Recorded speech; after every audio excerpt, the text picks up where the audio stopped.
Question 4. What is a tight, engaging, enticing description for this discussion that could be used as a lead summary for a social media post? Answer. Futurists hack games and AI to imagine optimistic futures through radical collaboration.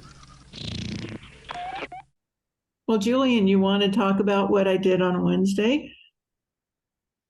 Yeah. So, hi, everybody. I did a presentation at Los Alamos on Wednesday in an innovation lab that they have there, which, by the way, is not military. It's not defense. It's not missiles. Yes, they work on all of that, but I'm not an employee there. I'm just a consultant. So I don't even have clearance to talk to those people. So my audience were people who are postdoc fellows and entrepreneurs who are getting access to resources at the national labs. There's an organization called FedTech in Arlington, Virginia, that is funding that handshake between national science resources and whoever might benefit from having them. So I've been working with these people for a few years now, and I got permission this time to present them. Not my usual thing. I usually talk about user experience research and product development, but this time I wanted to say a few words about future stuff. And I had a rapt audience. They were very interested. They were interested, but some of these people look at their own stuff and they go, I have no idea how this applies to me.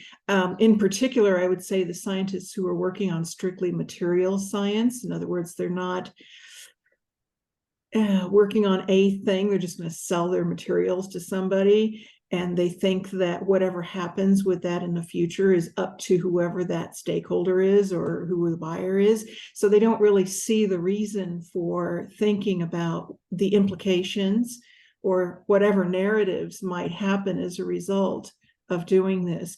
But my having permission to talk about this was tacit approval of what I was talking about. And I had some people in the room who were a little higher ranked than I usually get. So that was exciting. And I might say that the big takeaway from this presentation was how can a non-designer, a non-futures researcher, a non-person who's not spending hours a day like we kind of are, get involved in this, or at least stay in touch. And I was thinking, well, that's kind of like staying in touch with a buzz, like for instance, when I was living in the Bay Area, the way I stayed in touch with buzz was not only where I worked, but also going to meetups and overhearing conversations in bars and, whatever. I mean, you just are around it. And if you're not in a community where you at least can rub elbows every now and then, how can somebody just start to understand what's going on here? And I would even say that that's acculturation. That's understanding not just the thing and what speculative futurists are trying to do, but also meaning deliverables or whatever, whatever comes out of it, the outcomes, but also how do these people think? What is the community like? And then how can, like I said, non-futurists just drop in occasionally? And so I projected, one of them asked me that, and I said, well, let's think about this. What if you had just like 15 minutes a day and you could just drop in and see what's going on? And he goes, yeah, it sounds right. 15 minutes a day would be great. And I think it does need to be repetitive and frequent. So a day, yes, every single day, have something that drops into their ears, and they may not respond. They need to lurk for a while. They need to just understand what this community is about. And then the next question was, well, Susan, how are we going to integrate this into our practices? What do you suggest we do? And I thought, oh my gosh, I don't even know the answer to that question. I know how people who are on a platform diving board get into the water like we do. I mean, because that's what we practice. But what about the people who are on the low diving board, and how can they just get in the water a little bit and swim around and kind of understand this and start to think of their own work? So actually, I had a couple of slides in my deck that were, this is how designers use it. Coming up with a design fiction eventually and an archetype, and that sort of thing. And they said, all well and good, but how can we do that? We're not going to maybe go through all the steps or something, but how can we play? Where's the playground? Where's the low ramp? Where's the low diving board? How can we get in on this? And so I just think that's a great question. I can throw a lot of seminal articles at them and say, I showed them, for instance, a snapshot. I got a screenshot of a Harvard Business Review article from last year, recent, that says how to use fiction in your business. And so that persuaded them, well, somebody's just getting in the water, somebody's doing it. So I guess one of the things I wanted to present to this group is, what do you suggest? I have some ideas, but it's such a great question. If we're really going to influence people for whom they don't really have whatever wherewithal, money, time, bandwidth, whatever, to fully get involved in this stuff, how can we still keep them in the audience so that they know what's going on? Ideas?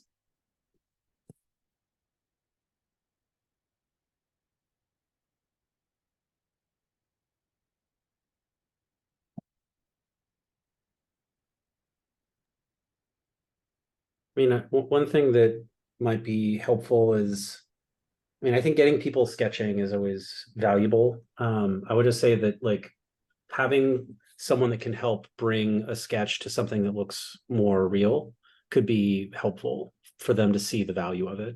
And the reason why I say that is, like, I think I sketch a lot, but my sketches are really horrible. I'm not so good at the visual side of that. And so whenever I've seen one of those sketches turn into something that's more real, even if it's just like really quickly put together by someone that's better at design or visual stuff, I think that's really valuable for me, because then I can see that, like, wow, this idea turned into something that was maybe more of an artifact that could be longer term. I don't know. So I don't know if you can get someone that is more like visual kind of creation to do stuff right then. Like, I've seen some conferences where people will do kind of like prototypes in time type of thing.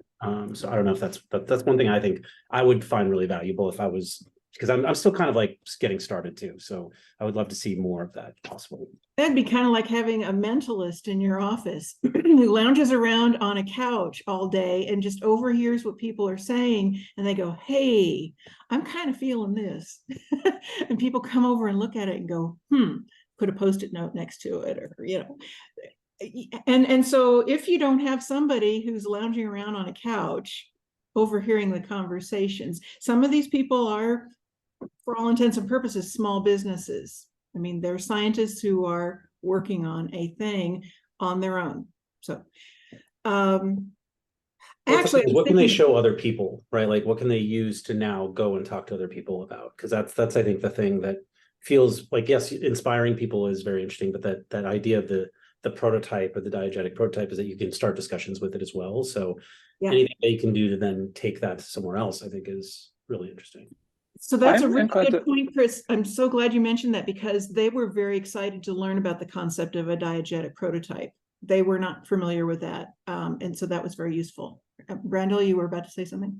I kind of feel like, so something that my wife and I talk a lot about is the way that before we, chose careers, we probably knew very little more than the sort of the Richard Scarry's people have jobs kind of descriptions of the world. Like, there are posts, and I think so. One of the things that's really helpful with imagining design fiction is just helping to enumerate the present mundane rather than the future mundane. To just go, like, here are all of the squalid mundane sort of dimensions of the things that we live in the world. And once you have a richer understanding of all of the silly little bits that are here, then I feel like that makes it easier to go, the future of any kind needs to have those silly little bits as well. So sort Okay. of looking at the present and picking that apart and going, here are all of the jobs. Look at all of these silly jobs. Here are all of the different sort of cardstock formats that people need to have all of those silly jobs. I find that a helpful exercise because it fleshes out what a future must necessarily consist of, and how little and particular all of the sort of dimensions that are sort of expressible and definable must be as well. Okay, that's good. It's almost like keeping a journal of your own signals, is sort of. Maybe not calling them signals, but just noticing the mundane as it happens. Yeah, I think, and then being able to have, because that makes it a much smaller imaginative jump from the things to some potential things, because otherwise you have these really coarse-grained, sort of epically tinted pictures of even the present, but especially the future to kind of draw from. Like media representations of the future very rarely have enough time to talk about just the minutiae of life, and the cereal box in Minority Report is an incredible like rarity and novelty, and amid the rest of the sort of big sort of star-crossed portrayals of Tatooine and anywhere else. Okay. When I started, if you will, sketching out what it might look like to them, because I was presenting them with the model of starting with signals and moving into narratives of signals and how they might influence each other even, and so forth and so on, moving up to having an archetype. But I also thought what makes sense to them, to people who are actually developing things or they're hearing other people talk about their things, is how can I take my domain and extrapolate into the near future on that? And it may lead to a design fiction. They're cool with that. But that seems like a slightly different track from being completely generative using signals. Yeah. So when you're talking about these participants as sole practitioners, you said that they're scientists. Like, is there a sort of a more, and maybe I'm sorry I came in late, but like, is there a sort of a broad sort of category of things that they are working on or with, and the goals they have? Medtech, biotech, space, satellites, drones, agriculture, transportation. They could be working in almost any kind of science as long as they are trying to develop in a certain direction, which would lead them into industry, as opposed to simply creating a technology and selling it to the highest bidder and moving on to the next technology. The effort, it seems, of the federal government is to try to move these scientists away from simply selling their technology and then maybe having that technology completely destroyed because, some company just doesn't want that on the planet because there's competition with whatever they're doing. They're trying to move scientists into developing something that is more stable, more sustainable, more socially responsible, and therefore offering resources available to national labs to help make that possible. So these are scientists who are, as I said at the outset, you might have missed the beginning, I introduced design fiction in particular to this cohort at Los Alamos on Wednesday. And so these are not the people who are working on missiles and nuclear energy and stuff like that, because I don't have access to them. I'm just a consultant. But these are people who are postdocs or people who are entrepreneurs who are scientists first and foremost. And it's not the federal, Washington, D.C. is trying to get people to use national resources to create something larger than simply selling a technology to whatever higher bidder there is, because of course that bidder could be multinational and who knows where it goes, right? I mean, it's a way of trying to create some kind of value from the science we have here. So that's why this audience is a little different from the usual National Lab audience. So when we say that I presented design fiction to them, their immediate question is, well, that looks really spectacular. And I showed them. Julian sent me high-res illustrations, and I used those things. And like I said, some of them said, wait, where do we get that catalog? And I gave them the link. And so, I told them it's only $8, go out and get it. And in fact, some of them said, hey, is there anything in there having to do with medical diagnostics? And I went, okay, hold on, let's see. I'm pretty sure there is, but that next question is, how can I apply what you're talking about, which sounds fabulous? It looks like it's got credibility. How can I directly apply that to my work? And that is the next question. And that's what I came here to ask, was to get some feedback on how people can actually apply this stuff. And again, there seem to be two tracks. One, that people start with tracking signals as we do and move that all the way through to implications, to coming up with a design fiction and then an archetype. Well, they might not do that.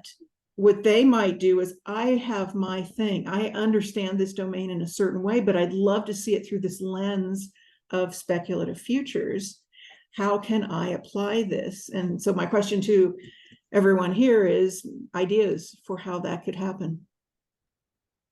I wonder if you might be able to reason backwards from something that they all did, assuming that these people were all in a physical room, they all got there somehow. Mm-hmm. So like, what's a practice that they share in common? Their commute, right? And so like thinking of all the materials required for a commute. If it was by car, you've got everything from like oil, rubber, lubricants, right? All of these various, and these are material scientists, right? So like, there's all sorts of things that have come from various innovations that are now being used in that process. But transportation can happen in other ways too, right? You can have trains. We thought about flying cars. There's telecommuting, covered wagons, walking, right? And like there's material economies, sort of in all of those things. And you could ask people, well, what did or didn't you like about your commute today? How could it have been better? And in what way might a material actually be deployed to make that simpler, right? The jump from a wooden wheel to a rubber tire is pretty significant, right? From a cobblestone pathway to asphalt is pretty different. Yep. Yeah, and actually that would be my next, because I'm a researcher, so I am kind of searching for, what is my role in all of this as a non-designer? How do I make design fiction informed design fiction? Like it's taking it up a few notches. Julian, you look like you have something to add to this. I'm not sure. No? Okay. Just checking. So anyway, so and these are going to be people who, unlike me, I don't have to do it raw. These people have been in these domains for a long time, so they know a lot already. And that's a useful resource in coming up with design fictions. I would love to get more input from them. But here's the deal, is that I got permission to simply introduce design fiction this time. And I made it very clear that I'm available to come and work with each of them and see what it looks like for each of them. And it's kind of up to them to say, yeah, Susan, come on over. Let's hobnob with some pencils and crayons. So the next step would be something that is kind of workshopy. But I guess what I mean in the meantime, though, is how can I present some sort of 15-minute a day practice, exposure, something, so that these people can kind of start to think in the way that we're talking about? Yeah, I feel like the signals that the way that you framed it, and of sort of looking for signals, is a really interesting way of focusing on what we're getting at, is being able to imagine in more definition what's going on in order to be able to apply the things that they're experts at the things that they understand, to contrasting value systems and contexts, being able to kind of go deep into the details of like if you're a material scientist, like what does this have to do with rock music?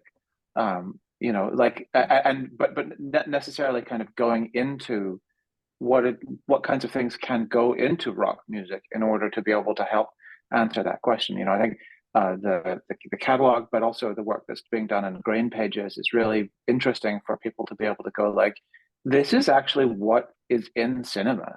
You know, and Thomas and everybody working on that have been able to get into the details of kind of integrating like insider knowledge of what cinema is into speculative sort of possibilities of what that might mean a real inclusion and integration of AI might entail. And the same would go for like what happens when you have comparatively frictionless surfaces for dolly tracks, or what does that do to camera shots when you can make things lighter? You know, what happens to catering when you have different vehicles? So being able to kind of step back from the proximal cartoon perspective of what a facet or a component of reality is, and be able to point out all of the very real details that exist in a space, and then go like, so what does your stuff do to that? You know, one of the things that I really enjoyed, for me, the one imaginative thing I've done in my life was that I was really excited about virtual reality in about 2012 or so. And I was like, okay, great, but what's the most boring possible thing you could do with it? And I was like, word processing, emails. And I've been stuck on that one ever since. I should probably pick a new idea at some point, but it's been really productive, you know? That's an interesting point, because some of these said, well, you know, because a lot of the examples I used seemed to be entirely consumer based, which a lot of the things in the TBD catalog are. And so they said, well, we're working on enterprise stuff, or, you know, big science, you know, like space.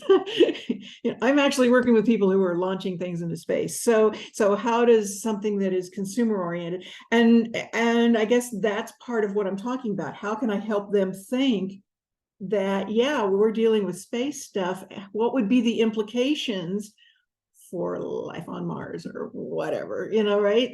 To help them bridge into other areas so that they get out of thinking entirely in corporate or government terms. And that's what I'm talking about. I'd like to talk about some kind of exposure. So yeah, I can talk to them about, okay, there are podcasts, or, you know, somebody puts out a newsletter. Actually, I don't even know of somebody who does something like a newsletter that has a bunch of links in it, like, you know, 2 or 3 times a week, even, of updates of what people are talking about in various communities. I told them about this Discord. I told them about Radar. I told them about IFTF, yes, and various university things. And that's all well and good. But again, something needs to, it's almost like I'm talking to executives in a corporation, where I need to tell them, here's where you can get a bite of what I'm talking about today, or what this community is talking about today, so that they can start enculturating themselves into design futures. Yeah, well, can you hear me? Yes. Am I working? Yeah, Yeah. you're good. Is there still that modem noise, Chad? No. No, okay. Maybe I fixed something. Well, I think, Susan, just listening to you guys, and you're asking the question, what can I do? I think you're doing it, just to be clear. So if you're looking for like the one special, like maybe I'm missing this, or maybe I should have, there should be more, I should put a chocolate next to their coffee. I think you're doing it. So the degree that there may be, so basically what I say is just keep doing it. I mean, you showed them TBD catalog. You're having these conversations with them. I think the thing to try to maybe consider is that there is no, and this will not sound like any one of the possible silver bullets where they're like, I don't want to have this problem anymore, I just want it solved. It's more like anything that I've found that is of value for the kinds of future work that needs to be done. It's more like the best I can do is help you see into possible futures, And one way I Yes. can do it is like, oh, one of the things that we do in this particular practice that is an evolution of the, of the millennia of different futures practice. So it's like, we're not going to do palmistry, and we're not going to do tarot cards. We're gonna do this. We're gonna try this other thing where we go into the future, and I almost sort of, I don't even say like metaphorically. Oh wait, my video isn't on. Sorry. Is that we actually go there and we find these artifacts from these possible worlds. And why are we doing that? We're not doing it because we're trying to find your solution. And if you're Yeah. thinking about that, there is a solution that is going to come outside of from outside of your own daily practice. You're the scientist. You got the PhD. It is on you, and you cannot put that on anyone else. So Well, but that I'm going to and give you some new resources and tools in order to help you sense into this possible future. But I can't give you the answer. Like, look, I'm Susan. I'm a consultant. I'm just over here in the corner. But I've got a bunch of these really amazing ways in which you can lenses and kind of ways of fashioning into these worlds, and you have to look at it. I'm not saying you. You have to tell them you need to look at this as like an additional resource sensing in this world, and it's not going to be for everyone. Some of you guys are too committed to your evidence-based methodology. Some of you guys are too invested in, well, the spreadsheet says up and to the right, or add another 12 milligrams of this. I'm gonna set dress this world for you in all these different ways. So I'm gonna make you a magazine from this future. Yep. I'm gonna make you a product catalog of things that come, and we're gonna do that in collaboration. We're gonna do that together. I'm not gonna make these things up. We're gonna have conversations in the Yep. form of these, workshops or whatever, however you want to frame it. And in that, I'm gonna start sensing it's like, wow, man, that one thing that scientist X said, or engineer Y said, is, I don't know, it led into this conversation where they gave themselves the freedom to say something that they might not say in some other context, in some other meeting that they might see. It's like, ooh, this is kind of like, and they're going to say something wacky that they're actually pulling from their 8-year-old consciousness. It's finally like, wow, I get to dream and think of this is kind of cool. And this is what we're doing, is like, we're actually almost like, it's almost a kind of like conversation into these worlds where we're creating these little microscopic stories in the form of artifacts, and Mhm. using that as a way to help you unlock the potential that already exists within you, but has been stymied because you're working within these organizations that have certain rules and ways of thinking, and things that you can and can't say either explicitly, or more often than not implicitly. Like, no one wants to, in the context like that, no one wants to be too imaginative, because then they might be like, man, I think he's off the rails. Maybe Well, the he's good news is that they completely bought what you're talking about. They are not rejecting this out of hand. Some of them are still just confused about how to connect the dots. But other than that, I think what I'm getting from all of this is that I just need to sort of invent my own thing, which is going to be some way of getting their toe in the water. And eventually some of them will say, hey, we'll throw you some money, come over here and spend some time with us. In which case, by the way, again, I'm not a designer. So I might have to say, hey, I need to bring in a designer too. So we'll get to that depending on what they're looking for. But one of them that I've been talking to, like, for the last couple of years, she's working on a medical diagnostic thing. She has now got a pretty good amount of funding. And I said, she said, how do I do that? And I said, ask me over. Bring me in and we will come up with some design fictions for what you're doing.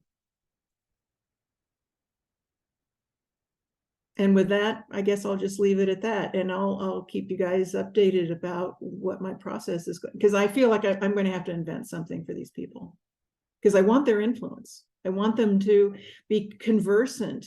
I mean, some of these people are not too long out of graduate school, and if they weren't exposed to this stuff then, I showed them that there are adjunct places around where they were that are also talking about it.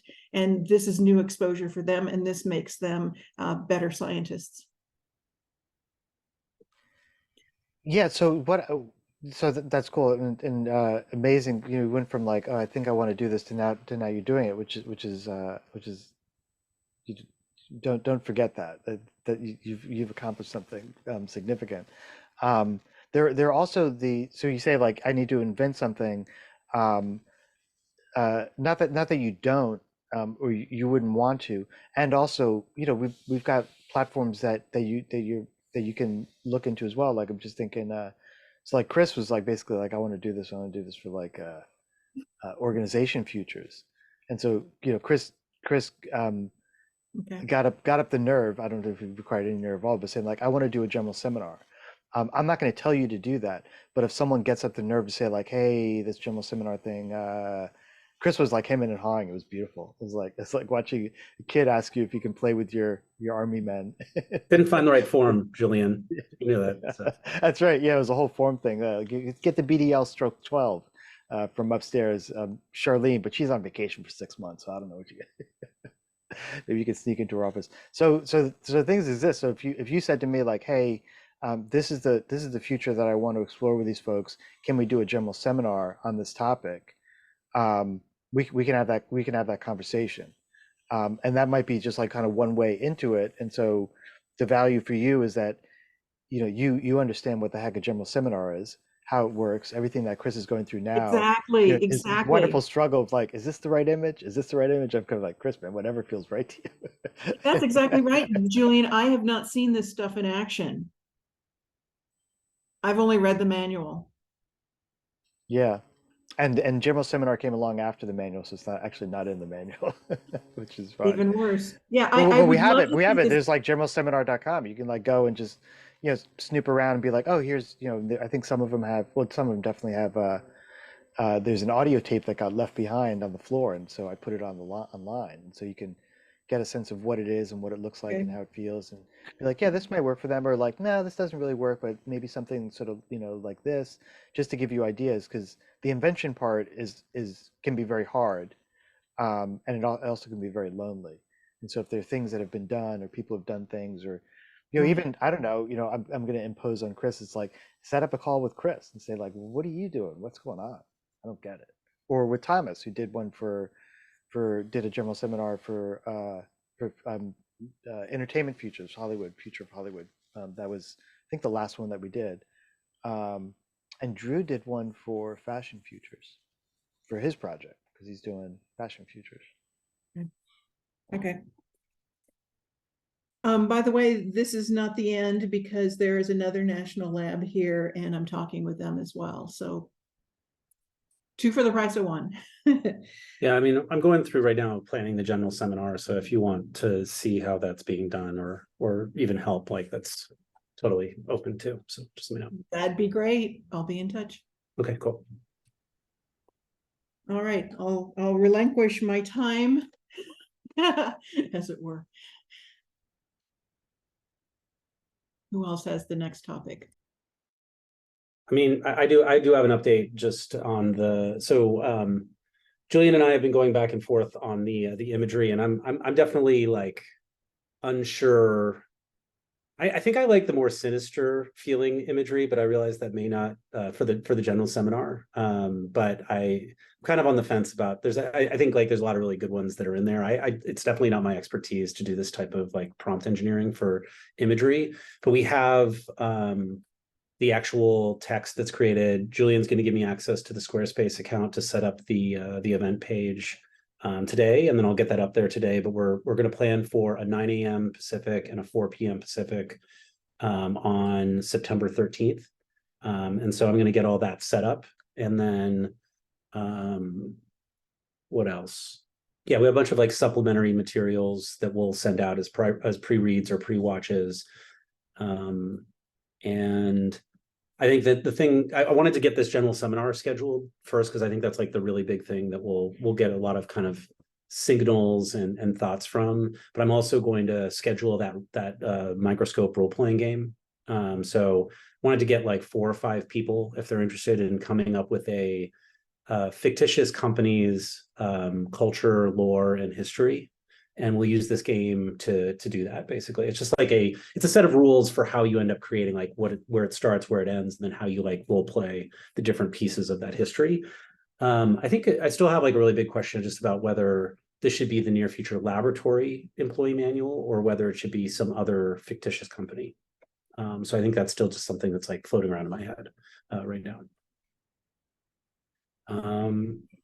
So yeah, Maybe just on that point, it's a good question. I mean, I know you brought it up one time, but I haven't thought about it since. But when you just brought it up just now, yeah, I thought immediately, the thought that the feeling I got like very directly, it was I guess maybe a little bit selfish, but the idea of it being a near future laboratory one would give us the opportunity to project into to do the work that we'd been doing. I think it was before you kind of joined, yeah, Ches. We were doing a lot of conversations, like having quite engaged, serious, serious to the degree that we're serious conversations about what would be the shape of a futuristic kind of, we called it a hyper collab. Sometimes we called it like a yeah, futures in the guise of a of the futuristic kind of fashion house, where fashion now means like exploring possibility rather than hmm, more t-shirts or something. Um, so thinking about it in that way, it's like then it becomes like both a it was the work it would be the work that we would do anyway yeah, internally if we had infinite resources. Be like, hey, we're going to set up a working group to think about how we're going to actually shape this organization based on things we've learned, our desires, ambitions, and the experiments that we're doing. And then how would we do it? We wouldn't commission McKinsey to tell us what to do. We yeah. would say like, hey, let's pretend we went to the future and we found our handbook, and That's maybe right. that handbook then becomes the roadmap or whatever Yeah. the analyst would say. So that's kind of I think it interesting. grounds it more in kind of rather than going to, because I could imagine some of these things could become too satirical or too much like a dystopian like corporation or something like that, right? Like we could definitely very easily go into any of those directions. But if we make it more like real, more from the standpoint of what do you, Julian, plus the other people that are part of like this collaborative want for the future, the near-term future could be, to your point, like what are the things that we end up trying to practice or try out? And then what does it look like as a diegetic prototype of the organization, right? Like Yes. how does this make people feel about the idea of these things being there? We still have to in some way deal with taxes, right? Which is the mundane part of this, but that we want to also maybe work together in a better way because we see problems with that say decision making takes place inside of corporations. So I think that to me it would be great if we could ground that. And so that's why like in this, say like the microscope game, then the history actually ends up being maybe like the history is actually reality, right? And we start to then project into the future, that is, what are the things that will happen in the future that end up then being part of the world building. So I think this is where we maybe depart a little bit from just pure design fiction, because we need to then also build this like lore, like what are the sayings that need to go into this book? There are sayings like imagine harder is one of those sayings, for example, right? But there need to be other sayings as well that are not yet true, that need to be in there as well. So that's the reason why, like, if we went that direction, I think it could help us actually in some ways. But it also means that we may not be able to go as crazy if we wanted to, because it would maybe feel bad, right? Like we say we don't want this future. And so that's why I think, like, again, this gets back to the fact that design fiction is a strategic practice, right? It's like, do we want this in our future or not is the key question that ends up kind of being. And I think that's interesting. So Yeah. And you can throw in those scary things as well, in the form of a reflection, of, I don't know, in the employee manual, like these things will identify things to avoid, and by saying something, it's something to avoid, it implies that it exists in the world. yeah, that's fair. Like the it's in a trying to get out of a parking garage the other day, and there's a door. So, man, I wish you could just go through that, but the door said, fire door, emergency exit only, alarm will sound. Even as I knew, it's like that's going to lead to me just getting out of here. But it implies that there are emergencies in the world, Yeah, that fires happen. You don't. So you can the equivalent of that. I don't even know what it would be, but I think that's the point of going through down the project, because someone's going to say like, yeah, but if we do that kind of thing, then it's going to lead to this kind of behavior. yeah, Okay, yeah, it will, and we can't avoid that. It's going to happen because humans or yeah. whatever, And or also, I mean, like, because people, concrete gets uneven and people trip. So yeah, there is going to be contingencies, and so you represent those contingencies by having an ad for a lawyer on the side of a bus that says, "Did you slip and fall? Did you trip over, government sidewalk and public space? Call Al." That's right. Well, and I think that's the foil in a lot of these things is just regulation in general. Like, what is the culture that this exists within? And you can even do interesting things where it will be true that every country and potentially state will have slightly different regulations or policies about the way to do things. And so you can start to explore what it would mean for this multinational cooperative, what it means to be like, what would the North Korea version of near future laboratory have to look like? Right? Yeah. Like, what would that mean? And what would it mean inside of like, hyper populist United States? And things like that. So I think there's like things that we can start to do around just like regular, and what would it mean in like maybe space where there's no, or Antarctica where there's supposedly no country that's supposed to actually run that in some way. So we could go to outer space. There's a bunch of places we could go where we then tweak that difference in like how regulation actually ends up forming this stuff. And that gets back to pace layers too. Like the environment and affordances of government end up actually requiring what happens when it comes to social and cultural constructs a lot of the time. So that's interesting. Yeah. So just a quick question. I'm just, because you did a good job reminding me that I need to give you permission. Well, here's, if anybody ever needs my email to send it to you, it's just Crisbo with a Z. Okay, I just want to make sure I had the right one. Didn't want to say. But if people want to ever contact me as well, I'm on Discord, so feel free there. But if you ever want to email me, that's where you. Cool.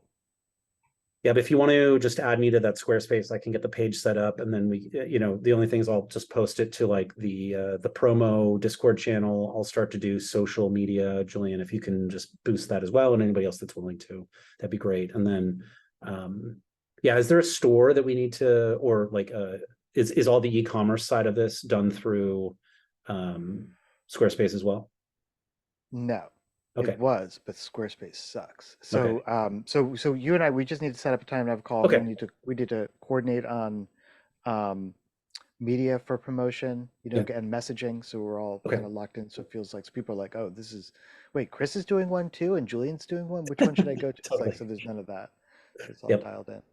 Yeah, so I'll start to write that stuff into the doc, and I'll share the doc again. It's actually pinned to the employee manual Discord channel if people want to read and look at some of the imagery that's there so far. If they have opinions about it, I'd love to hear it. And then I'll write out some social media content, and then from there we can, I'll try to get the Squarespace page up today, but then we'll start to add me to wherever you do the ticketing and everything, and I'll get that set up, and then probably we'll do like a real push from a social standpoint next week. But it's just like $20 is the usual price for that type of thing. Is that right? No, it's let me see what the last one was. I think I went to the last one I went to was the second Chat GPT one. What one was that? Second Chat GPT. Anyways, so we'll get all that stuff going next week, but that should give us at least 2 full weeks of time. And and then I'll after I get that going, I'll then start to recruit for the microscope if people are interested in doing that. But it would be about like a 2-hour session, I think we'd start with. Sorry, what's the microscope? So it's a role-playing game where what you do is you set the beginning and the end, and then you kind of say, what are the rules for this world? And so in our case, it would be like the Near Futures Laboratory organization. We need to include certain aspects of the history that already exist. And then basically you set up kind of major epochs that end up being kind of like larger, like decade type of timeframes. And then you set up kind of events. And then inside of that, you role play the event that actually took place as like people. And so it's like a way to create full worlds, but I want to experiment with this as like a way to create a lore and culture for this organization, basically. Cool. Yeah. Maybe just like a brief conversation about the imagery. So So this I'm just telling you kind of what's rattling in my head. So the first thing I was thinking it's like, why is Chris so focused on this image? I was wondering, it's like, because it felt like a like a critical path to getting this thing going. Like, man, we gotta, and I loved the earnestness, and also I was a little bit in a fine way. Like I was like, why is it? What's going on here? And I was thinking back when I first kicked off General Seminar, whenever it was. I don't even know how long it's Yeah. been. And I remember like just really trying hard to dial the image in. And Yeah. and what I wanted to, and so that's when I was like, okay, I get it. I see where his head's at. Because it felt Yeah. like that Well, and was the, also, I mean, I think it's also just like, a combination of anxiety and kind yeah, of totally, totally. unsureness about just like my ability to choose these things too. So that's definitely part of it. So totally got it. And so uh we obviously we're different people, and we are we think about things in different ways. And at the time, the experience I went through was um was I'm not saying you do this. I'm saying this is what I went Yeah. through, which was like, you know what? You're you're at a point in your kind of professional and creative trajectory where you now can trust your instincts, you know, after Yeah. 50 years. You can trust your instincts. It's going to do the right thing because it hasn't screwed you over yet. So that's when I just started doing, I just started, I just said, well, this is what I want to do. And sometimes it'd be like, I mean, I never got any, there was one person who would just kind of, it was just like a really bad collaborator, would just not, would just, wouldn't just, would be like, I don't know, I don't get that. And then I finally just got to the point, it's like, well, you're never going to get it. It's like taking someone to a jazz concert who's kind of like, I don't get it. It's just like, all right, well, leave. I don't know what to tell you. Um, and so, that's when I just started trusting myself. But, and there was another, and then, so I was doing a lot of, uh, I was just honestly I was just messing around a lot with in Cinema 4D. I was just using it as an opportunity to do a like a weekly render of something, just messing around. And I was like, Yeah. whatever I put up there, it's going to work because I'm going to tell people how to, I don't know. It just seems, fortunately, whatever it is that we're doing, people are like, yeah, cool, fine, I'm going to do that. They're not like, I would do it, only that image didn't quite work for me. Yeah. You know? Yeah. Yeah. It's like it's like if I don't know what the equivalent is. Maybe it doesn't even matter. But it's like Yeah. I don't care what your concert poster looks like. I'm going to see you, so you can do whatever you want. Yeah. I But still like it the ends up being band, like even though that this one artist did the particular poster, right? Yeah. exactly. Totally. So all that said, it's only been me creating the images thus far. So this will be the first one, not where someone else hasn't produced it besides me, but where um, because you got so wonderfully stuck on the image, that's also now like kind of in the wheelhouse of things that we're talking about. In order to in order to create something that is consistent with what we've been doing in the past, that's why I have to impose myself and just be Yeah. like, hey, look, I think that's not going to really work. This is going to work better. And so it was and I don't mean that your No, image and sucks. actually, It's I more wanted like to be what clear works. too about my expectations of this too. Like, I'm totally okay with you being the art director and I'm being like the ops person in this particular case because I want to learn from you as well, right? Like, I'm totally okay with that. So yeah. Yeah, so that's clear, and that kind of came Cool. through when in our little back and Yeah. forth yesterday, So where I felt now, like as the art I was director, like you need to I was make a like I'm choice. feeling bad. I was like I'm feeling bad. I'm telling Chris his images are too dark. Man, he needs some, I don't I know. love Got a name of a dystopian good sci-fi. So got a name of a good Bay Area therapist. Work that through and be fine. But you don't know how many different people actually keep this person functioning at this point. So yeah, totally true. So yeah, if you just choose an image, I'm fine with any of them. I realize yeah. so just you make the choice and we'll go with it. Yeah, and I think so. Part of it, so it's a good because I think it's a larger topic Yeah. about what's going on here, and I think it's because the dystopian stuff works so well. Yeah. And what I mean works so well, I mean it's like it's so much a part of our consciousness, probably from day zero, from the day we were born, right? Yeah. Because that's what we're exposed to, and that's why we wonder why it's like, man, yes, cyberpunk, and this is where now I've come to a point where it's like, God, Neil, William, Bruce, love you guys. You haven't really done a great job of helping us imagine habitable futures. You've shown us, and KSR, love Yeah. your writing, amazing what you can do, but you know, enough with the caution and warning Yeah. lights, and we're going to crash any second now. Because I just got important. It's like, I don't think it's helping. Yeah. It's not helping us imagine more habitable worlds. Yeah. It's reminding us of existential calamity, That's which why, I'm like, not saying it should be ignored, but I think yeah. there's a better way to do it. Can we show these possible worlds that are just, you know, at the edge of that, Yeah. but don't go deep? So it's like, oh, Yeah. you know, that's why, you know, for me, I started throwing in those images of just the little squad of workers. Yeah.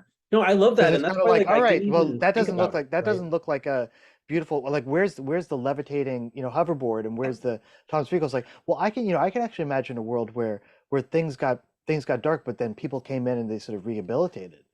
They actually got to work, and the work doesn't look like the you know, quantum computers in a beautiful clean room. It looks like, it looks a little bit muddy, and people got welly boots on, and they're doing something. It doesn't look like this world. It looks like an adjacent world. And that's where it feels like, oh, people are like, oh, but the emerald crystal in the kind of the kind of uh Dr. Strangelove like war room on top of the world is kind of like, Julian, I think the situation is a lot more dire than just an academic lack of imagination for utopian texts or whatever. It's literally causing suicides to not have a hopeful future on the horizon, at least as a topic.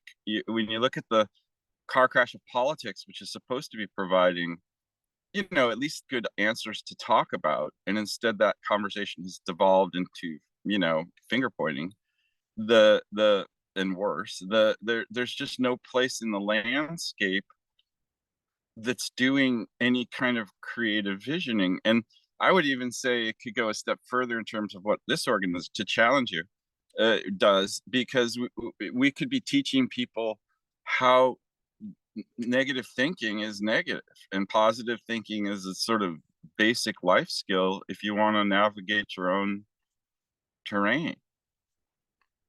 Like, the consumer is what's making all the choices in the in the abstract of the system. How to make near future choices themselves, we're starting to inform the initiating part of the future making process instead of the trailing part. Like right now, if you look at what we're creating artifacts that trail the problem instead of lead the problem.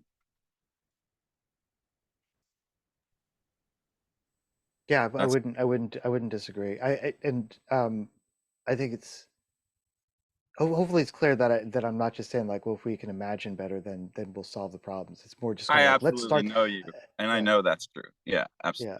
yeah. I think it's in a, you know, from if I think in a if I'm trying to be a little bit, trying to be wily, the anytime I've tested the phrase "it's time to imagine harder," it resonates when people start leaning in, and now I can have now we can talk more deeply about it. If I just say, you know, I'm not saying that I'm any better at this than anyone else, but if I just say like, it looks like the world's going to shit, who wants to have that conversation except the nihilist? Absolutely. And the politician who's more savvy than me and more wily than me than getting people's attention. So I want to get people's attention. So I can get people's attention by saying, "Hey, it's time to imagine harder." And if I can get their attention, they're like, you know, I was in a cafe and I had my it's imagine harder, you know, cap on because it's sunny out, and someone just like kind of just reached out and stopped me, like, "Where'd you get that hat? That's amazing." And that to me isn't because I want to sell them a hat. I do want to sell them a hat, but I want to sell them a conversation. I want to sell them the opportunity to participate in this community because Well, obviously that's it the resonates. difference of the goggles we wear here. We're looking at the near future with a different fundamental bias. And if everybody's inheriting dystopian views all the time, they don't, like, my nephew killed himself 2 years ago for this problem. So it's really changed my way of seeing how kids are seeing, because he was the brightest, smartest kid. And I would say even that intelligence and his philosopher father fed into this dilemma, this intellectual dilemma of not being able to see his path forwards, to the point that he just didn't see his path forwards anymore. And that kind of tragedy is just, it's a really deep thing when you look at it that way. All this is direct. I mean, the mental health crisis, and you can have conversations with people, and that's one of the reasons why they're like, you know, it adapts itself within that, and so that's Yeah. when it becomes not only, well, I guess then you can start talking about much broader systemic issues, which are genuinely like, you know, maybe ultimately what I want to get to. At this point, I'm just kind of like, if I can talk to a CCO about how they can do better work within their organization to, you know, imagine their next product Yeah. line or whatever. That's just the edge of the conversation. Absolutely, The bigger but one is like, I let's don't get like, count it as an important edge because it's what's creating that's the only place in our industrial complex where the future's getting created. In a way, they're trying to make up something that will be useful from what we know how to make and do. Let's generate. I mean, I don't discount any of that. That is fully at work in the world, but there's still this. I think it's almost because we've pushed that problem off to a marketing problem, and marketing is saying scarcity sells. So if you lack this and you need that, then we're going to be the answer. But then that turns into a propaganda bubble. I noticed recently there's some stats I saw, global stats that were like, you know, Brazil and the US are where the mental health crises are. And I just wonder what the parallels in the propaganda bubbles are between those two domains, because the rest of the world seems to be a little bit more positively biased at the moment, whereas we're freaking out. I think it's scarcity sells. That's the dystopian reason why Hollywood keeps making dystopias. I also think dystopia or utopia, any well-trodden lens, any well-trodden path ends up sort of shutting down significant inspection and interrogation. And one of the challenges that anybody who's trying to sort of stimulate original thinking has is that they really need to make sure that people are on their toes and aware that they need to be looking out at things and understanding the world rather than sort of copying these templates and these processes. And so, you know, back to cyberpunk dystopia, like it is negative, and that I think is not the same as if it was a utopia. But I think that any adequately repeated sort of pattern allows people to switch off. And one of the greatest things about design fiction is that it requires people to pick back up and go like, oh, actually, I need to be attending to the details of this. And that's where it becomes so powerful. So, you know, aside from, like, I'm not disputing that the negativity of the prevailing views are a particular issue, but I think separate from that is just views, and interrogation is a great term. Requiring a new one. Yeah. In a landscape of changing situations, which all of us are obviously in, and in the landscape itself is so changing, being able to keep your eye on the ball becomes almost impossible because the ball itself is changing. And I think that's where information media is helping us sort of more, and also disinformation is confusing us more. So it becomes a matter of scoping as well. I digress, but yeah, really interesting. Dystopia rules and scarcity sells. And so how do you change scarcity? The problem, like in design, I've learned to say what's missing. When somebody says, what's the problem here? Or we got a problem. This is what's breaking. I don't like that. Well, what's missing is a much better strat than, and maybe that brings the question of what's the near future. Maybe that's why it works. What are the good criteria for utopia? What is it? What are they really? I mean, I don't know. I know. I think I struggle with the utopia question as well, just because a lot of the time that's just too big a lens to be able to reasonably answer. So Sumia is in. She works with me at the same fruit company, and something that we've been talking about recently is how to make a really small innovation interesting, and how people can understand their lives with it. And it's not going to make utopia if it happens. It's also not going to ruin anything. It's not going to create a brave new world or anything. But it is going to change things. And what are those changes, and how do we understand them, and how do we help kind of portray a world with them? Because it's not going to throw the world into fascist autocracy to have these little changes on an iPhone, but it is going to change, and it is the change we get to make. How do we I'm getting understand that? personal agency is the words that are coming in. Personal agency. I don't know. I guess I've kept on feeling that like utopia is actually that my rules are in place, and dystopia is that your rules are in place. And I That's feel what I like mean by that's the main personal difference. agency. Yeah. That's exactly what I meant. Yeah. Maybe I was reading your mind. Yeah. Because I'm like writing a module right now for a kind of like horror sci-fi game, and the twist is that the utopia is actually a dystopia in some way. And so yeah, I don't know, it's Classic interesting twist. to me. Yeah, it's a classic twist. We love our tropes. I think the other one would be more interesting, where you found yourself living in a chaotic world full of choices that were confusing and dismaying, and yet suddenly you realized it was utopia, and you were a choice able to make in a series of incremental choices ongoingly with personal agency, So which seems to be the situation we're in. So there's a game that there's a game called Cyborg, which came out from this group called the Stockholm Syndicate, I think. But the original game was called Morkborg, which is like a really, really like, it's the end of the world and you're role playing in this. Okay. Cyborg is meant to be that it's like the end of the world, but it's like cyberpunk. But the spoiler is that actually it's all a simulation. And so like you're actually playing in a dystopia that's a simulation. And then they don't talk about like what is beyond that though. So it could just be today and you're just You like guys, in a video game. have you seen the And Stanley so, like, Parable? Yeah. Yeah. That's cool. That's a funny video game too. I like those like cerebral things a bit more. So Yeah. yes, I have to get going. Julian, if you add me to the ticketing thing too, I can get it set up there. But I just saw the Squarespace come through. I'll get it done today. Yeah, I don't know if I'll be able to add you to that just because of the account limits. Oh, okay. 'Cause then I'd have to. Oh, update okay, that's it, but, fine. we'll sort it all out. All right. Thanks everybody. Sorry, I have to get going now. Thanks, Chris. Bye. Cheers. See ya. Bye.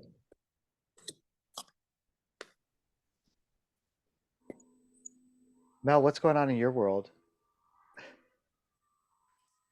Green pages. Yes. I'm trying to drop as many images as possible today. So I figured, and I had this excuse. I was like, oh, I can actually come to the meeting today. Sorry, guys, I'm Mel. It's like I've seen you guys on YouTube, but you know, the time slot's always been tricky. So I'm kind of excited, but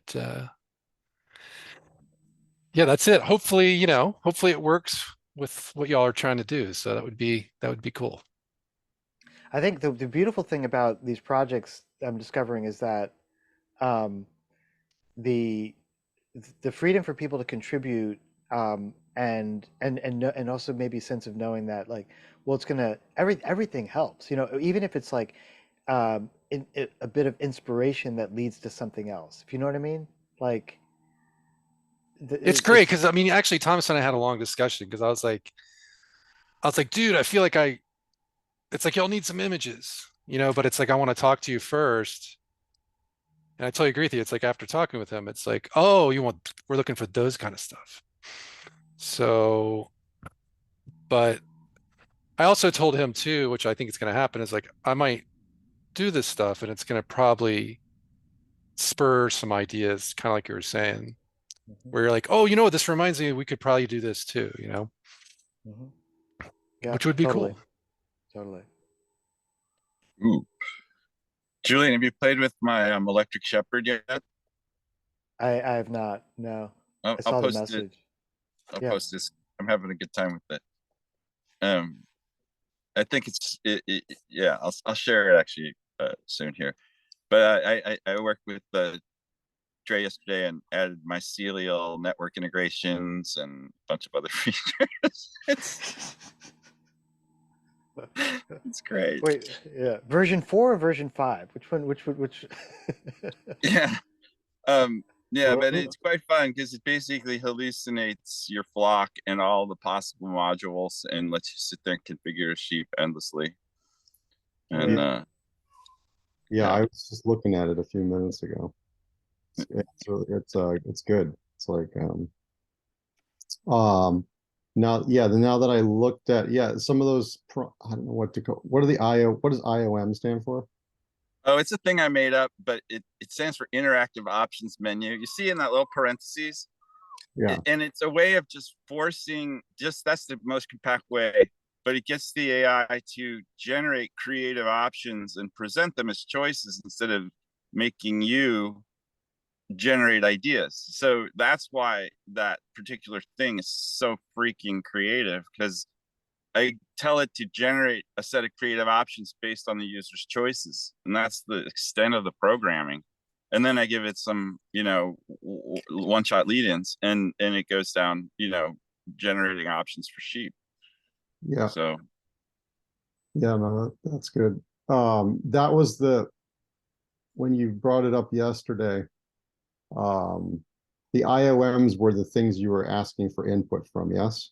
Or is it some other part? So when you interact with it, you'll see that it provides a long numbered list. And then you just type in the 7 or the 6, and it knows that that's your choice. Right, and right. so IOM is a way of using interactive options menus with the AI to generate. Like if I say I want to get a car, and I'm using IOM, it'll say, well, do you want a sedan or a station wagon or a hatchback or a four-door? It'll generate all the plausible options in the space. I don't have to do anything. And then I can say I want a sedan, and it'll say, well, these companies make sedans. And so it just sort of stimulates the AI to use in generative hallucinatory. This is a sort of good problem for it, because it just, you can ignore the bad hallucinations and choose the good ones, and it keeps compounding. Right. Yeah. Because I was a little confused with the texting, you asked about attributes. Would that be the place that attributes would be? Yeah, like, so if you give me a little example of, like, for your sheep, you want on the card the age, what its current configs are, what flock number it's in, I could have it generate a bunch of parameters that look like, a data card for the sheep. And, I just don't know if that's useful or it just confuses things, because the cards always have those on them. So why be redundant? But maybe it's nice to reflect it. If everybody understands it's a hallucination, it's not stored, it goes away as soon as you end the session. But it still lets you run and play with some artifact of the future, I don't know. Yeah, no, I think I responded like, do, whatever you think with the hallucinations part of it. And then I just ran with it. It was nice, nice rope. Yeah, and then but I think it would be, now that I've like had a minute to look at it more in depth, it would be interesting to do an experiment where we, I don't know, set the parameters, I guess, to what the card information is, and see what, and then, because then it has like sort of a structure that's already been built, I suppose. And to see, you might look at the prompt I wrote for sheep types, and I took what you sent me and tried to mine from that and amend it. So, but if there's anything I missed or types that it's just, we can make the space bigger or smaller or shape the output more. So and that writing or that information was basically, I guess the process of getting there was taking, I mean, there's a few different things, but basically what I was generally doing was taking writings from Julian's descriptions and asking GPT to sort of ask him some questions around that to generate that information, and then adding a little bit along the way from dialoguing And then and then you got a hold of it there. Yeah. Into that thing. So it's a I nice. just want I to think make a nice sure it's process. aligned in terms of your vision of what electric sheep flocks would be. So that's, if you say yes to that, then we're good to go. And if you want to shape it anymore, just tell me what to change. Oh yeah, I mean, I think whatever you're shaping is great. I'm just you kind of prompted me to sort of dial in a bit, and I'd like to, and I just haven't had a chance, and it'd be fun to. Yeah, no worry. Yeah, and wherever it fits in, either I think it's now a problem for you to figure out where you put. Maybe that's some when they go to configure their name and register their sheep. Maybe there's some way of sessioning off that to configure to the shepherd. I don't know how the shepherd fits into the ecosystem of products you're making. So that's all. Yeah. That's where. Yeah. I mean, my mind's spinning. It's turning a bit right now. Good. Now that we're Your job here is done. Yeah. Now that we're discussing it, verbally.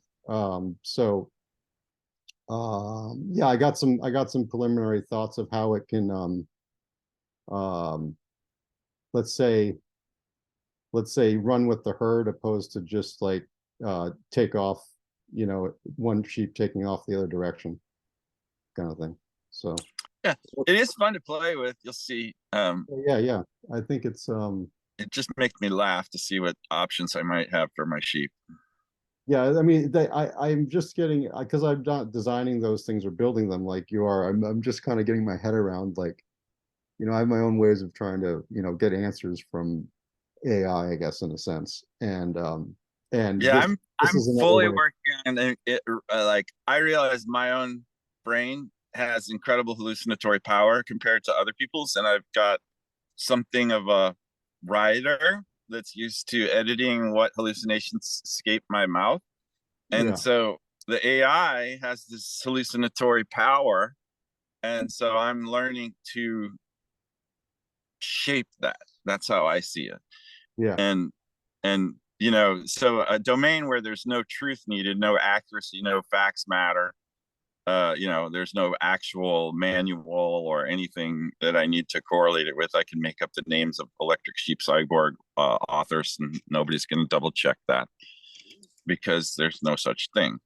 And that's a perfect problem for my sort of state of the art with this stuff. Yeah, that's cool. Yeah, we'll talk more about it. That's good. I'll think a little bit more, like, I don't know, in some way focused on this. It's an inspiring topic. Yeah, for sure. Yeah, I got a bunch of thoughts on the individual sheep that exist on the cards versus, creating ones that are completely new, I guess you could say, and like how to pull that together. Well, the way I approached it there was just to say, name your sheep and then choose what kind of configurations you want. And like, two things that might be added would be some high level links that was like a standard part of the IOM.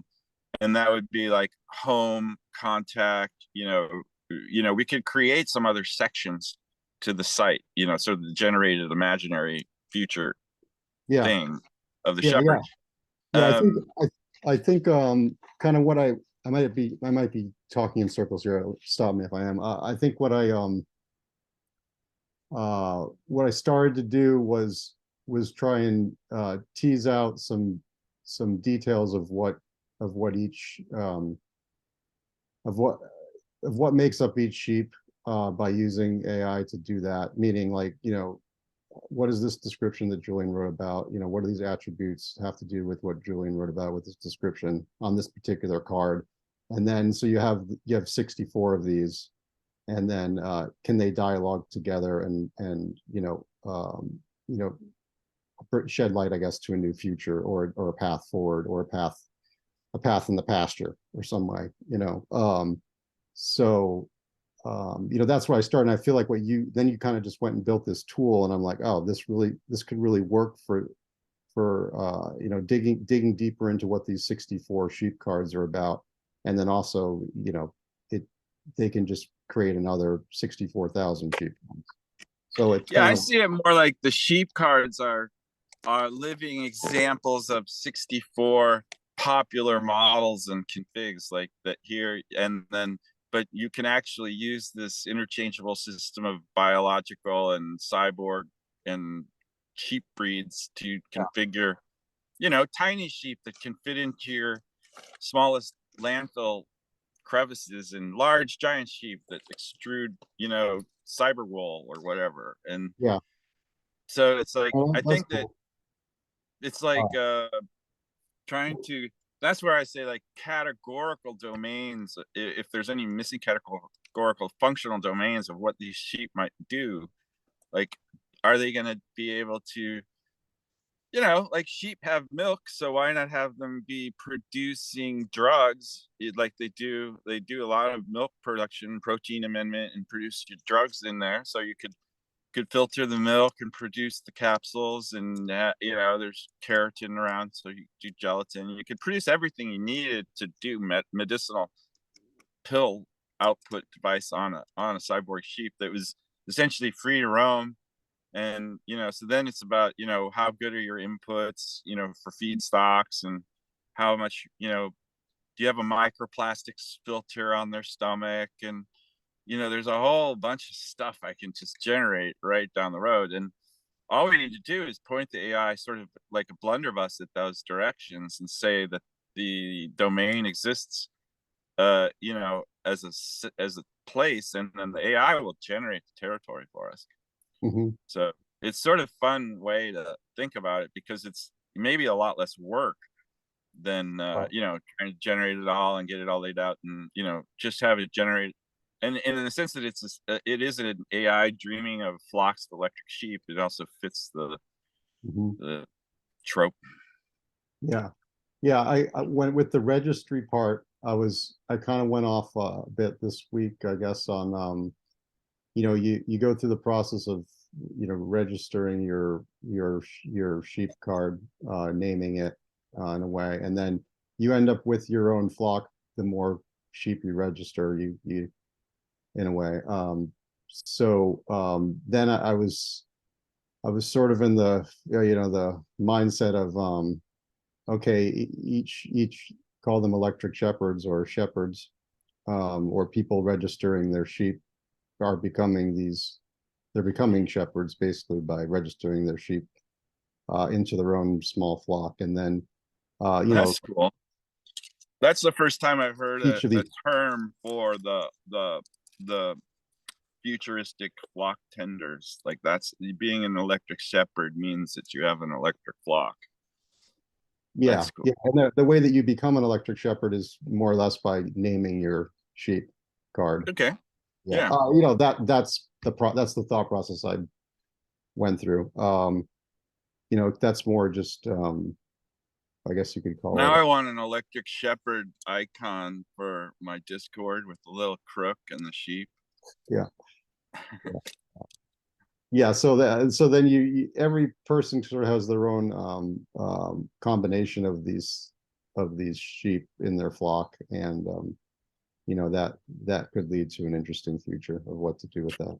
Well, that's where I was getting to questions with you and the tool, and whether it's okay to essentially look at the electric shepherd in its current form as an experiential game where you type in your sheep and you configure your sheep, and it makes a bunch of stuff up, and it lives on the screen, and you could interact with it for 2 days and generate 50 sheep, but it doesn't remember a thing, and it's just going to evaporate.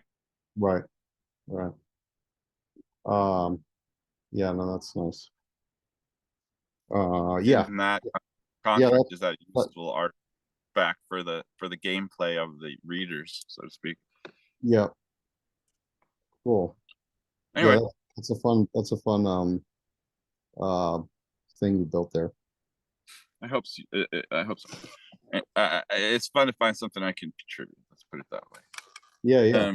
It's yeah, and we, you know, we spoke earlier last week, or maybe it was 2 weeks now, about just some of the organization of finishing the web stuff for the cards and the book and the stuff. And I guess, Julie, maybe we'll pick up on that tomorrow or something, or similar to want to take up all the space, you know. But I think I got more parts of that together to get that done, I guess would be the idea. Julian, did you see that Olympics thing about Paris? No sign. Paris I'm not sure. I'm not sure what that is. Paris is planning to clean the Seine entirely and use it for Olympic Games. And the relationship between the Olympics and urban renovation is, I think, interesting. I mean, and the whole idea of accelerated timeline that the politicians trying to get happening, it's all in the video, you'll see. But the way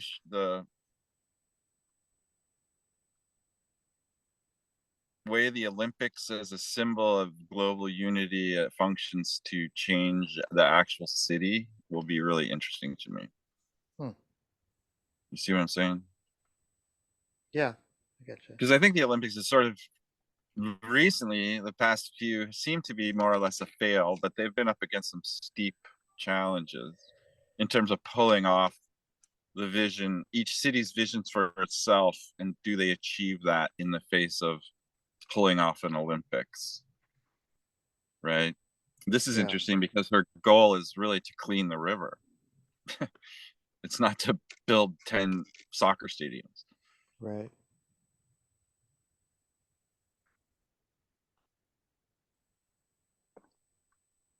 Hello from the lurk zone.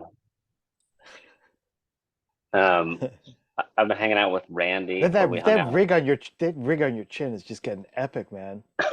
Yeah, you know, I got it like once a year, and then just kind of let it do its thing.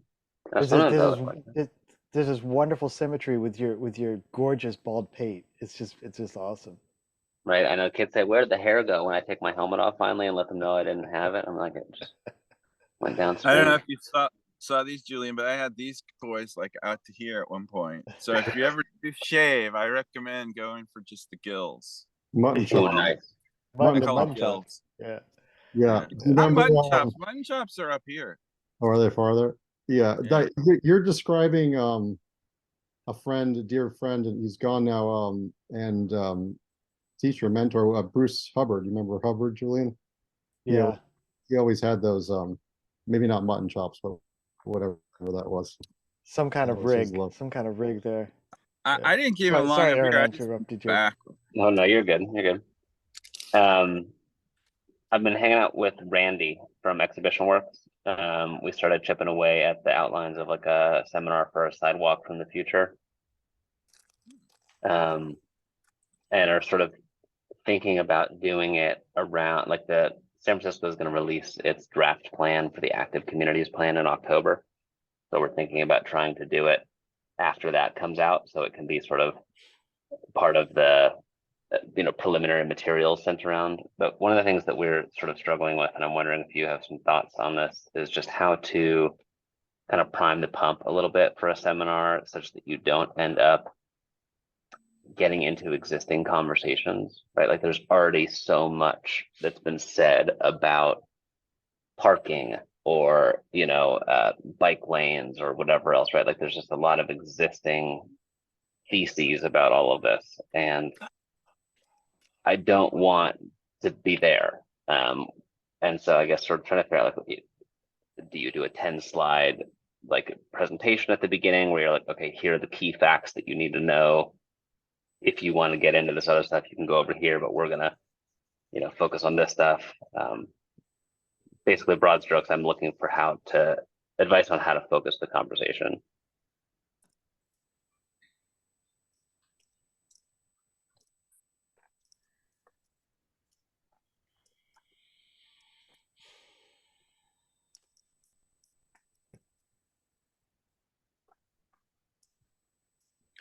So not to be all meta, when you say focus. Basically, we just want to make sure that we get far enough into the future, right? Like, I would say in some ways I'm already into this like mid-speed mobility space and thinking about, things other than the sidewalk and the bike lane, right? Like all these things I've been saying for a while. So I don't, I'm hoping to sort of get people into that headspace early so that we don't just sort of end up there as the conclusion of, of a 90-minute exercise, right? Like, so do we say, okay, well, here's some facts, sidewalks used to be wider and then were cut, back to accommodate the cars that became abundant in cities after white flight. And we tend to name our spaces after the modes that we expect to see in them.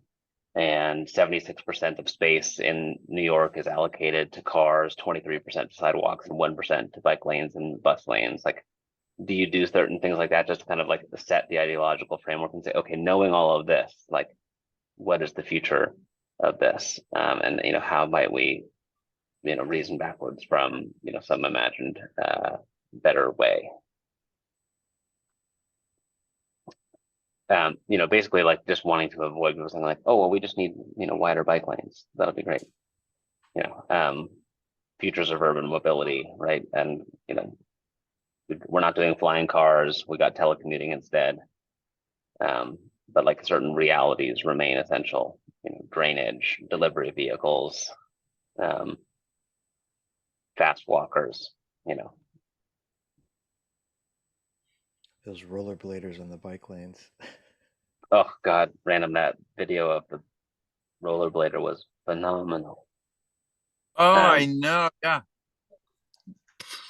There's another video I think I just posted of him of an EV, the bicycling delivery vehicle in New York City that is like amazing. The guy's riding 10-mile days all over the city, and the thing can still fit through the narrow lanes, and he can carry about 850 pounds.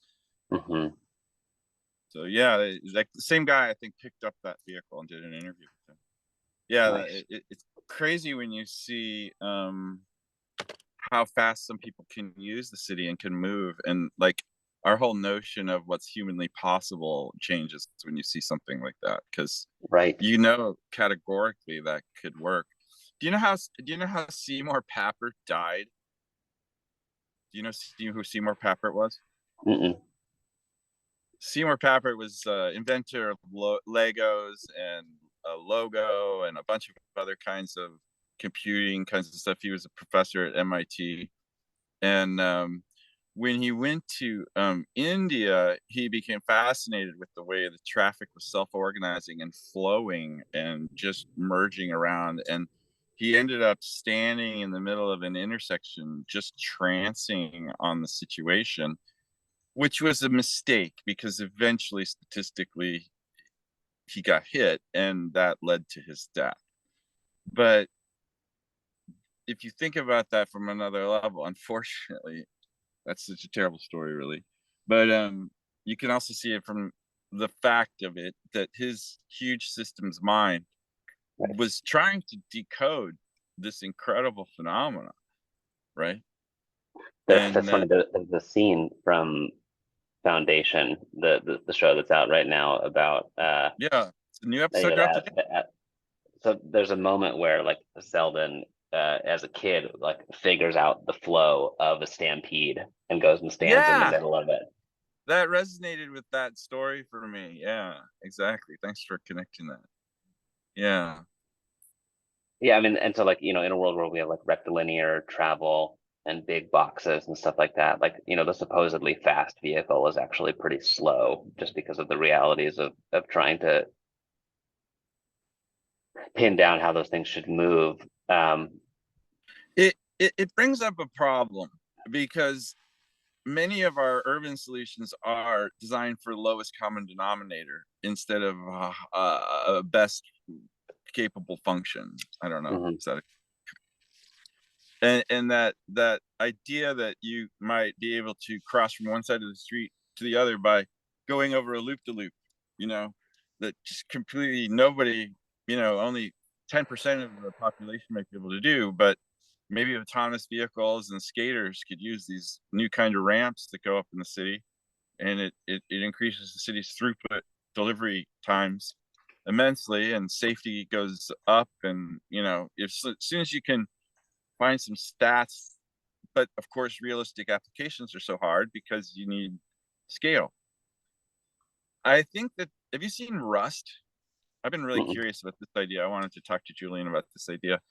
Rust is this really nice, complicated, it's sort of like Minecraft, but no blocks. You can craft and scale, and there's workbenches and tier texts and trees, and you can build all sorts of stuff, but it's an open world, and everybody's running around stealing resources from each other and trying to get to, things made. And it just keeps adding new levels of capability and parts, and it's really turning into quite an interesting, you can just go on, if you're going to watch any Rust videos, watch Sir Winter or Wiljum.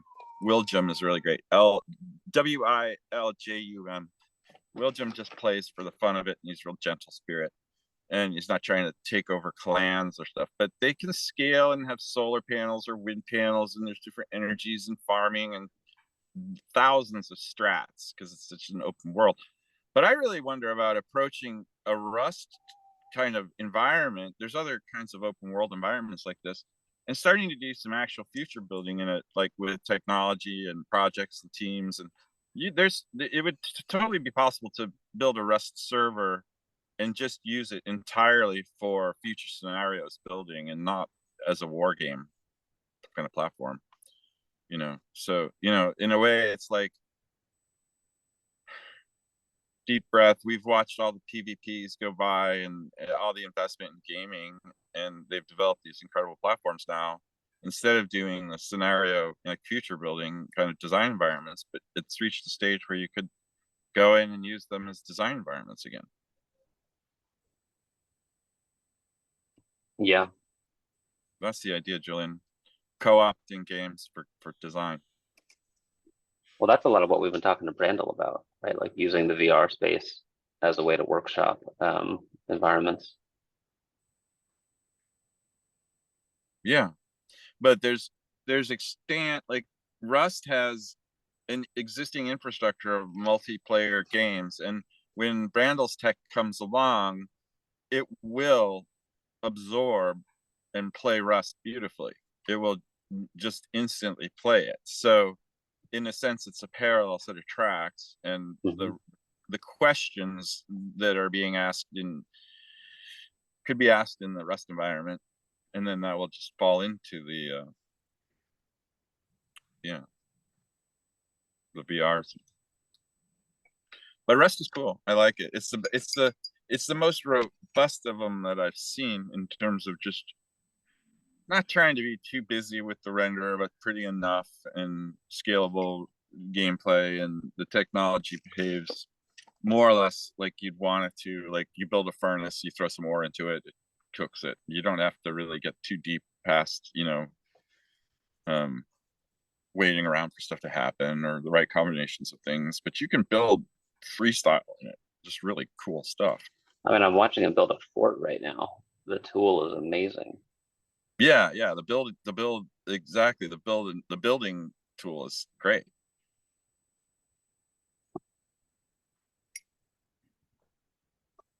So yeah, I mean, I wonder about a dedicated, but a focused approach to those guys, a considered approach to getting Rust to embrace the idea of near future design as a way to improve gameplay, basically. Because if they were able to scenario technologies and could invent, what if the idea of technology is encapsulation? So really the thing that's missing from Rust is to be able to encapsulate a combo of things you've built into a new object that you can deploy in one click. So if you added that notion to Rust, which they don't currently really have, you can build blueprints of stuff and learn blueprints, but it's all of stuff that they've added. There's no composable component to it yet. Like it's instantaneously composable, but there's no symbolic composition. Does that make any sense? Can't program it. Like I can't write an object and give it to you, but as a construct that you can use elsewhere in the game. I could give you a bunch of stuff. You could make one.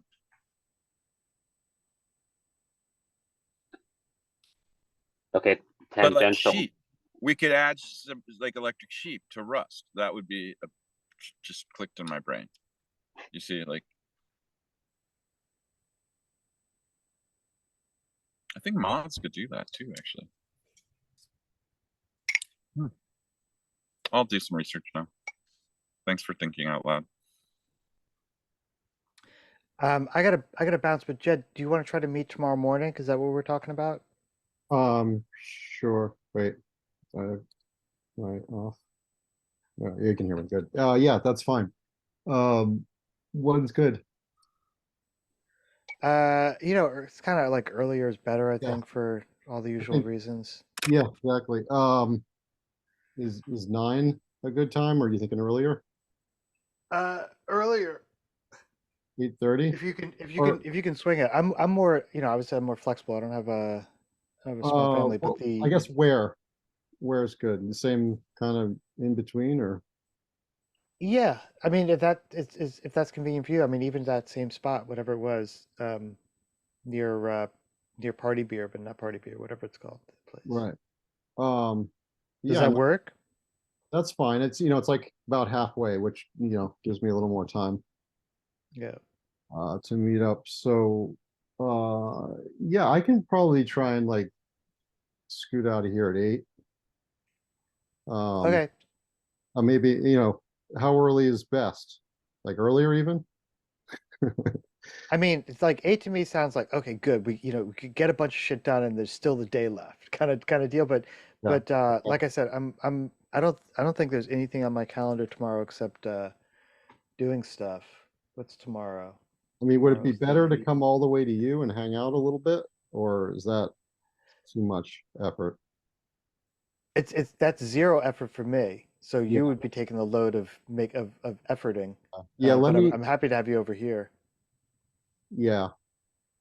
Let me. My effort would be I'd have to clean some space on the sofa because it's filled with camera gear right now. Right.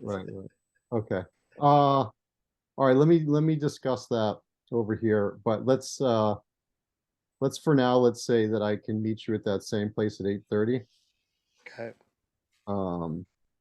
I forget what it was called, but I know how to get to Party Bear. I'll find it. Hey. Oh, that's a nice one. Was that Hey, those are mutton chops or whatever those Yeah, Oh, that's what they were. Jesus. A wizard, like some kind of wizard, are? That's a good wizard. like a meth-addled wizard, No, wizard. no, Yeah. no. Yeah, let's say 8:30. And then maybe I'll figure out how to get all the way over to you. Okay. I'll let you know that later. Yeah, and we're gonna have to make some time anyway at some point and coordinate with Dre to do a podcast episode and all that kind of stuff. We're gonna launch this thing. Sure. Yep. That sounds good. All right. Cool. Love you guys. Okay. See y'all soon. Take care, fellas. Peace. Peace.